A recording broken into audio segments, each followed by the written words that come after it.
안녕하세요. 저는 30 중반의 남자입니다. 저는 몇 년 전까지만 해도 평범한 회사에 다니는 회사원이었어요. 늘 하라는 대로 살다가 3년 전 어머니가 돌아가시는 바람에 저는 삶의 희망을 잃었습니다. 어머니가 없으니 내 삶에 대한 의미가 없어졌고, 제가 회사를 다니며 일할 필요가 없다는 그런 생각이 제 머릿속에 강하게 박히더라고요. 그래서 바로 사직서를 내고 회사를 나왔습니다. 정말 오랜만에 느껴보는 상쾌함이었어요. 회사를 거의 10년 가까이 다니면서 우여곡절도 많았지만 그만큼 속이 후련할 수가 없네요. 일단 제 이야기는 이 정도만 하겠습니다. 사실 제가 퇴사하고 퇴직금도 받고 모아두었던 돈이 조금 있었던 터라 태국 여행을 계획했어요. 해외여행을 한 번도 가본 적이 없어서 비교적 관광이 잘 되어 있으면서 자유로운 나라를 선택했습니다. 저와 다른 나라 사람들은 어떻게 사는지 궁금했거든요. 정말 충동적으로 비행기 티켓을 구매했죠. 그렇게 태국 여행을 하는 동안 더운 나라에서 하루를 먹고 살기 위해 열심히 일하는 사람들을 많이 보았습니다. 그 사람들을 보니 지금 제가 너무 부끄러운 거 있죠? 그러다 태국의 유명한 관광지인 파타야 해변으로 갔는데 너무 아름답고 잘 되어 있었어요. 주변을 둘러보니 여행 온 많은 국적의 사람들이 있어서 저도 괜히 낭만에 차올랐습니다. 식당이라고 말하기 뭐한 음식점이 몰려있는 곳이 있었는데 배가 고파 그쪽으로 걸어갔습니다. 저는 패키지 관광객이 아니라 자유여행이다 보니 혼자서 뭐 하나 사 먹기도 참 힘들더라고요. 그때 어떤 여자분께서 능숙한 태국어로 주문을 해주셨습니다. 그리고 저에게 한국말로 돼지고기 괜찮죠? 라고 물었습니다. 왜인지 그 순간 저는 얼어붙었고 아마 그 여성분께 반했던 것 같아요. 평범한 사람처럼 살지 않으니 이렇게 영화처럼 사랑에 빠지기도 하는구나 싶었습니다. 얼어붙은 제 모습에 그 여성분은 당황하셨고 중국어랑 일본어로 저에게 말을 했습니다. 아마 중국인이세요? 일본인이세요? 이런 질문을 했겠죠. 저는 바로 정신을 차리고 그 여성분께 처음 건넨 말이 바보 같게도 아름다우세요 라고 말했습니다. 저한테 돼지고기 먹어도 괜찮냐고 물었는데 아름다우세요 라는 말을 하는 사람은 세상에 저밖에 없을 겁니다. 그런데 그 여성분은 그런 저를 보고는 호탕하게 웃으시더라고요. 그러다 음식이 나왔고 자리를 안내해 주었습니다. 저는 여기서 일하는 직원이냐 물었더니 그분께서 직원 그런 비슷한 거예요. 저는 파타야에서 살고 있고 매일 여기서 밥을 먹으니 직원이라고 해도 이상할 게 없네요. 라고 말을 하더라고요. 그 모습도 너무 멋있었습니다. 저는 짧은 여행이지만 그 여성분은 파타야에서 살고 있다고 하니 대단하고 신기했죠. 그 여성분의 이름은 써니라고만 알려주셨는데 그것마저 좋았습니다. 저는 사실 그날 이후 태국의 다른 곳을 구경해 보려고 했지만 써에게 빠져 남은 태국 여행 기간을 전부 파타야에서 매일 써을 만났습니다. 써는 정말 자유롭고 멋지게 자기 인생을 사는 사람처럼 보였거든요. 저는 그녀를 닮고 싶었고 써의 옆에 있는 순간들이 제가 지금껏 살아온 시간들보다 빛나고 값어치 있는 그런 영화같이 느껴지는 시간이었습니다. 저희는 밤마다 부두막에 앉아서 많은 이야기를 나누곤 했는데 그러면서 알게 된 것은 써는 한국에서 한번 결혼을 했었고 그 과정에서 아이를 임신했는데 남편의 학대로 유산을 했다는 걸 알았습니다. 이후 둘째가 생겼고 다행히 건강한 아이가 태어날 수 있었지만 남편과 이혼하는 과정에서 양육권을 빼앗겼고 우울증을 심하게 겪은 써는 그런 여러 가지 이유로 이곳까지 왔다고 하더라고요. 늘 밝고 좋아 보이는 써에게 그런 아픈 과거가 있었다는 게 저의 마음을 후벼 파는 것만 같았습니다. 저는 그런 써을 위로하며 제가 도움이 될 수 있는 일은 뭐든지 하겠다고 했죠. 써는 자신의 일은 혼자 해결한다며 평소와 같이 씩씩한 모습을 보여주었죠. 그렇게 그날이 지나고 평소와 다름없이 점심쯤 늦게 일어나 썬과 밥을 먹던 식당으로 갔습니다. 그런데 써니 어떤 남자와 싸우고 있는 게 아니겠어요? 저는 달려가 써에게서 그 남자를 떼어냈습니다. 그 남자는 아무 상관도 없는 자식은 빠지라며 저를 밀쳤고, 써는 그 순간 돈 주면 되잖아. 제발 다시 찾아오지 마. 하며 써니 항상 메고 다니던 작은 가방에서 돈을 건네주었습니다. 그러자 그 남자는 이제껏 밀렸던 양육비는 어쩌고 이걸로 퉁치려고 해. 한 번에 주면 모를까. 나는 지구 끝까지 찾아올 거니까 그렇게 알아. 라는 말을 하고 사라졌습니다. 써는 그 자리에서 주저앉아 버렸고 저는 아무것도 하지 못한 절 원망했습니다. 써에게 전 남편이냐고 물었더니 써니 맞다고 하네요. 써는 어떻게 저런 인간을 사랑했는지 그런 자신이 너무 싫다고 하더라고요. 그리고 제가 알기론 써는 파타야에서 아무런 일도 수입도 없는 걸로 알고 있는데 갖고 있던 돈을 다 줘버렸으니 이제 어쩔 거냐고 물었습니다. 써는 한국으로 돌아가서 돈을 벌던가 해야겠지 라며 웃으며 제게 말을 하더군요. 저는 그녀가 사랑하는 태국을 떠나게 하는 게 싫었습니다. 저는 남은 양육비를 한 번에 정산할 순 없냐고 물었고 써는 할 수 있지만 그만큼의 돈이 없다고 했죠. 들어보니 전 남편은 3천만 원이나 요구했다고 해요. 남자 쪽 문제로 이혼을 하게 된 건데 너무 황당했습니다. 저는 무슨 생각이었는지 제가 그 돈을 덥석 주겠다고 말을 해버렸어요. 그녀는 눈물을 뚝뚝 흘리며 받을 수 없다고 했지만 저는 그런 써에게 나 당신 사랑하고 있어. 태양 같은 너에 비하면 돈은 그냥 종이 조각일 뿐이야. 라고 돈을 줘도 괜찮다고 했습니다. 저는 그만큼 써을 사랑했으니까요. 그렇게 써과 저는 파타야의 이웃들을 모아 작은 약혼식을 올렸습니다. 저는 태어나서 제일 행복했습니다. 써도 저를 사랑한다는 건 정말 축복 같은 일이었죠. 그렇게 꿈 같은 시간들이 지나고 현실로 돌아왔는데 타지에서는 적금으로 모아두었던 한국은행에서 돈을 꺼내기가 불가능했죠. 그래서 저는 돈을 뽑으러 어쩔 수 없이 한국에 가야 했습니다. 그 과정에서 써에게 함께 아예 한국에서 같이 사는 건 어떠냐고 물어보기도 했지만 써는 파타야를 너무 사랑하는 사람이었습니다. 하지만 비자와 국적 문제가 있었기 때문에 결국에 한국으로 돌아와야 하는 상황이라 써는 전 남편과의 일을 마무리하고 한국으로 넘어오겠다고 제게 말했습니다. 그래서 저는 혼자 한국으로 넘어왔고 곧바로 돈을 뽑아서 써의 계좌로 보냈죠. 바보 같을지 모르겠지만 그만큼 서로를 사랑했고 써을 믿었기 때문에 했던 행동이었습니다. 그런데 분명 한국에서 돈을 보내기 직전까지 연락이 잘 되던 써니 계좌로 돈을 보낸 이후로 연락이 되지 않는 겁니다. 저는 순간 소름이 돋았죠.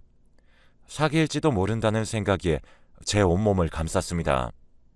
하지만 저희가 사랑했던 모든 순간만큼은 진실했어요. 정말 서로 사랑하는 사람의 눈빛이라고 확신할 수 있었죠. 비록 한 달 동안의 짧은 사랑이었지만 분명히 진심이라 써을 믿고 기다려보기로 했는데 써는 몇 주가 지나도록 연락이 되지 않는 겁니다. 저는 진짜 똥줄이 탔죠. 여행 가기 전까지 제가 10년 동안 모은 돈이었고 한 푼도 안 쓰고 1년이라는 시간을 일해야 벌 수 있는 금액인데 그렇게 당황스러울 수가 없었습니다. 그래서 저는 그러기 싫었지만 경찰을 찾아갈 수밖에 없었어요. 써을 믿고 싶었지만 써을 계속 믿는다는 자체가 바보 같았거든요. 너무 부끄러워 주변 지인들에게도 말하지 못했고 경찰들도 그런 류의 사기범들은 잡을 수가 없다는 겁니다. 사실 한국 이름도 모르고 가명 이름인 썬밖에 모르는 상태니까요. 제가 정말 다른 나라에서 낭만에 잠시 미쳐 그런 행동을 한 게 바보스러웠고 경찰분께서도 저를 안쓰럽고 측은한 눈으로 바라보는데 갑자기 화가 났습니다. 그래서 괜히 써는 그런 사람이 아닐 거라며 소리치고 경찰서를 나왔어요. 소리는 쳤지만 시간이 지날수록 경찰들이 말하는 사기범이라는 각인이 제 머릿속을 채웠죠. 저는 바로 태국행 비행기표를 끊었습니다. 어찌됐든 선을 찾아가야 된다고 생각했거든요. 그렇게 찾아간 태국은 전보다 다르게 보였어요. 공기도 좋지 않고 바글바글거리는 사람들. 정말 모든 게 싫었습니다. 곧장 파타야로 넘어갔고 그곳엔 선과 함께 밥을 먹었던 식당과 부두막 모든 게 그대로인데 딱 썬만 없었죠. 그렇게 저와 선과 이야기를 나누며 웃던 현지인 상인들조차 저를 모른 척했습니다. 알고 보니 이게 전부 사기 수법이었던 거죠. 제 돈은 어떡하냐며 다 큰 성인이 바닥에 주저앉아 엉엉 울었습니다. 그 모습이 측은했는지 한 상인이 어느 위치가 적힌 종이를 제게 건네주더군요. 저는 뭔지 몰랐지만 일단 고맙다고 연신 인사를 해댔습니다. 분명 이 위치에 선이 있을 것 같았거든요. 밤이 돼서 바로 넘어갈 수도 없는 상황이라 어쩔 수 없이 그 끔찍한 파타야에서 하루를 묵어야 되는 상황이었습니다. 저는 부두막에 앉아 있었고 파타야에는 한국 사람이 어느 정도 있었는데 전부 관광 프로그램을 운영하는 사람들이었죠. 평소 얼굴을 알던 한 분이 제게 오더니 선과 제가 태국으로 함께 놀러온 부부인 줄 알았었다네요. 선도 처음 보는 사람이고 저 또한 그랬다는 겁니다. 선이 제게 말했던 파타야에서 계속 살고 있다는 말은 거짓말이었던 것이죠. 내심 이 일들이 전부 거짓이 아니길 마음속으로 빌고 빌었는데 그 말로 저는 확신했습니다. 내가 사기를 당했구나 하고요. 정말 제가 멍청해 보였어요. 마음의 안정을 찾으러 떠난 여행에서 사랑에 빠져 사기나 당하다니 오히려 전보다 정신이 온전치 못한 피폐한 신세가 되었죠. 다음 날 저는 상인분께서 주신 주소로 찾아갔는데 어떤 집이었습니다. 그런데 문이 잠겨 있더라고요. 저는 이대로 돌아갈 수가 없어서 뒷마당에서 사람이 오기를 기다렸고 그렇게 몇 시간이 지난진 모르겠지만 갑자기 선의 전 남편이라고 했던 남자가 제 앞으로 걸어오는 게 아니겠어요. 저는 그 남자에게 뛰어갔습니다. 남자는 저를 보고 소스라치게 놀라 도망갔고 저는 어떻게든 남자를 따라 쫓아갔네요. 결국 전 남편을 잡을 수 있었습니다. 근데 제게 어처구니 없는 소리를 하더라고요. 선이 다 시킨 일이라 자기는 아무것도 모른다고 했습니다. 저는 그 남자를 두들겨 패버렸죠. 어차피 사기꾼 말 들을 가치도 없으니 돈이나 다시 내놓으라고 말이죠. 그런데 그 돈은 선이 받아서 자기는 모른답니다. 이 말을 믿어야 되는지 말아야 하는지 모르겠더라고요. 타국에 와서 사기나 당하는 제 인생이 너무 처량해 보였어요. 이대로 이 남자를 풀어줄 수도 선을 잡으러 갈 수도 없는 노릇이었거든요. 그래서 그 남자를 잡아두곤 선에게 연락하지 못하게 했고 그 주소에 적혀있던 집에 함께 앉아 있었죠. 집안에는 아이가 없었습니다. 정말 선이 말했던 모든 게 거짓말이었던 거죠. 그렇게 그날은 선이 돌아오지 않았네요. 그 집을 다 뒤져도 땡전 한 푼 나오지 않았고 그 남자에게 물어봐도 자기는 정말로 선에 대해 아무것도 모른답니다. 그러다 집안 종이들 사이에 있는 이름 하나를 발견했는데 바로 최연이라는 이름이었습니다. 저는 곧바로 한국에 연락했고 한국에서는 주소와 이름을 추적하겠다고 했습니다. 그런데 선은 몇 주가 지나도 나타나지 않았습니다. 저는 태국에서 할 수 있는 일이 없어서 다시 한국으로 돌아갈 수밖에 없었고 경찰서든 지인이든 다들 찾지 못한다고 말을 하니까 저도 어느 정도는 포기를 한 후 다시 현실로 돌아왔네요. 저는 회사를 다니다 어머니가 돌아가셨을 때보다 더 피폐해졌고 매일매일 술만 마시면서 밥도 잘 먹지 못했어요. 그런 저를 보며 아버지도 힘들어하시곤 했죠. 어느 날 아버지는 저를 부르셔서 만약 엄마가 살아있어서 지금 제 모습을 보고 있으면 어떨 것 같냐는 말을 하시는데 눈물이 미친 듯이 나더군요. 제 삶과 제 인생이 너무 한심했습니다. 저는 그때 결심했죠. 아버지와 하늘에서 저를 보고 계실 엄마를 위해서라도 다 털고 일어나 열심히 살아야겠다고 말이에요. 저는 더 이상 슬픔을 제 삶으로 끌고 들어오지 않겠다고 다짐했고 저는 곧바로 다시 취직할 수 있는 회사를 찾아다니다가 결국 새로운 회사에 들어갈 수 있었습니다. 정말 태국에서의 생활은 그저 추억 같은 기억으로 제게 잊혀져 갔네요. 그렇게 1년쯤 지났을까? 갑자기 잊고 있었던 썬에 대해 알아낸 게 있다며 경찰에게서 연락이 온 겁니다. 저는 바로 경찰서로 달려갔어요. 썬의 행방은 찾지 못했지만 그녀의 가족들은 찾을 수가 있었는데 그들이 하는 이야기는 정말 충격적이었습니다. 정말로 썬은 결혼을 한 번 했었고 아이가 있으며 전 남편이 아이를 키우고 있다는 사실이었죠. 썬이 했던 말이 거짓말이 아니었습니다. 썬의 부모님은 어릴 적 돌아가셨고 형제도 없을 뿐더러 남편과는 현재 이혼한 상태였죠. 저는 그 전 남편의 전화번호를 받아내고 그에게 연락을 했습니다. 그런데 전화를 받고 썬의 본명을 얘기하니 모두 끝난 일이니까 자기한테 연락하지 말라는 겁니다. 저는 제가 저번에 태국 집으로 찾아갔다는 사람이라고 설명하고 썬한테 사기를 당했다는 자초지종을 설명했습니다. 그러니 전 남편은 제 얘기를 듣더니 난 3천만 원을 양육비로 받았으니 그 돈은 내 돈이니 달라고 하지 말고 걔랑 알아서 해요. 나한테 불똥 튀기게 하지 말고 라고 제게 얘기한 후 썬의 한국 전화번호를 받을 수 있었습니다. 저는 그때 썬이 제게 거짓말을 한 게 아니라는 사실이 왠지 모르게 기분이 좋더라고요. 이때까지는 전 남편과 썬이 저를 속이고 3천만 원을 꿀꺽한 줄 알았는데 정말 저에게 말한 그대로 자기 전 남편한테 양육비로 3천만 원을 준 것이 맞았던 것이죠. 그런데 썬에게 다시 연락하는 게 맞을지 생각이 들면서 제가 멍청하다고 생각할 수도 있지만 썬이 저를 피하게 된 이유가 있지 않을까 생각했어요. 그래서 저는 일단 전화번호만 저장해 두기로 했습니다.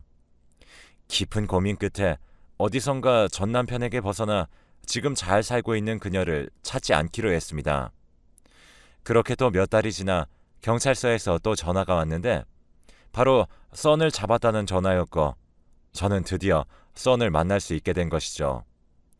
경찰서에서 몇 년 만에 본 썬은 고개를 들지 못했고 저는 아무 조건 없이 합의한다고 말했더니 경찰들은 저를 이해하지 못했지만 제 결정이라 어쩔 수 없다고 하네요.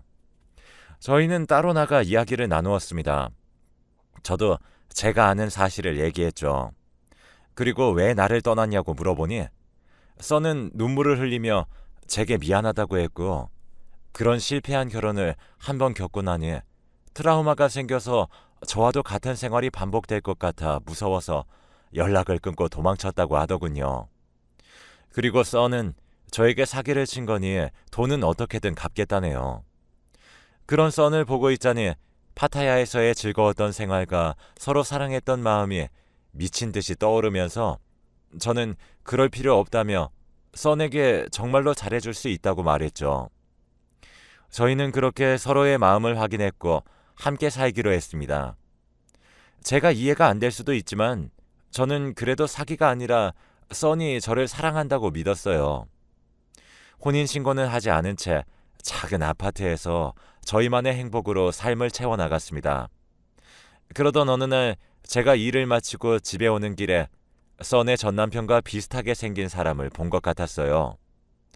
뭔가 안 좋은 직감이 들어 저는 그 사람을 쫓아갔죠. 썬에게는 회식이 있어 늦게 집에 들어간다고 말을 한 상황이었고 그렇게 쫓아간 곳에는 썬이 있었고 그 남자는 썬에게 달려가 정말 다정한 연인처럼 애정행각을 하고 있었네요. 골목길에 몰래 숨어서 그들의 이야기를 몰래 들어보니 오늘 제가 늦는다며 오늘은 늦게까지 같이 있을 수 있겠다는 대화를 나누더군요. 저는 배신감에 화가 났습니다. 저를 또 속이고 있는 거였죠. 한국에서 저 모르게 전 남편을 계속 만나고 있었던 겁니다. 그리고 그들을 뒤로 한 채 집으로 돌아가 하나씩 파헤쳐 보니 집과 제 통장 명의가 썬의 명의로 바뀌어 있었고 통장에 있는 2억이라는 제 돈을 전부 빼돌렸더라고요. 저는 정말 머리끝까지 화가 났습니다. 하지만 여러 번 된통당했기 때문에 감정적으로 이 일을 처리하면 저는 또 당할지 모른다는 생각에 정신을 똑바로 차렸죠. 일단 썬 모르게 썬의 명의로 바뀌어져 있던 모든 것들을 다시 제 명의로 돌려놓았고 고소를 하기 위해 증거를 하나둘씩 모으기 시작했어요. 그 전 남편과 써니 다정하게 있는 외도 장면도 모았네요. 정말로 마음이 아팠습니다. 내 전부라고 생각했던 파타야의 하얀 백사장, 그리고 투명한 바다를 같이 보던 써는 없었고 오로지 복수만이 저를 기다리고 있었네요. 저는 모든 준비를 마친 후 그녀에게 폭로했더니 그녀는 울먹이며 미안하다고 제게 빌었지만 저는 예전처럼 마음 약하게 멍청한 행동은 하지 않기로 결심했어요. 써는 오해가 있었다며 그 남자가 양육비를 또 요구해서 만난 거라며 저를 또 한 번 농락하려고 했는데 저는 그런 써에게 흔들리지 않았고 처음에 준 내 돈 3천만 원이랑 내 통장과 집 명의에 손을 댄 절도 혐의로 고소한다고 했습니다. 써는 자기가 지금 돈이 어딨냐며 엉엉 울었고 저는 그럼 징역살이 할 수밖에 없겠네. 감옥이나 가던지 라고 단호하게 말했습니다. 누구보다 아름답고 제가 사랑했던 여자이지만 그녀에게 저는 그저 자신의 손안에서 놀아나는 돈줄이자 장난감이었던 거죠. 그렇게 고소를 진행했고 써는 사기 및 횡령죄로 감옥에 들어갔습니다. 그리고 돈의 일부는 전 남편을 통해 돌려받을 수 있었지만 전부 받지는 못했어요. 이런 영화 같은 사기극이 제 얘기가 될 줄은 꿈에도 몰랐네요. 그녀를 만나서 행복했던 모든 시간이 거짓말처럼 사라졌지만 저는 상관없어요. 원래 그런 거짓된 삶이었다면 그 삶을 바로잡는 게 최선이라 생각했으니까요. 써니 저에 대한 사랑이 조금이나마 진심이었다면 저는 이렇게까지 하지 않았을 거예요. 울면서 합의해달라고 선처를 부탁하는 써를 보면 마음이 너무 아프긴 했지만 저를 배신한 대가는 치러야죠. 지금까지 제 인생에서 좋았던 순간과 고생하며 힘들게 보낸 시간들이 모두 꿈처럼 지나가 버렸네요. 여러분들은 항상 사람 조심하시면서 저랑은 다른 행복한 삶을 누리며 살아갈 수 있길 바랍니다.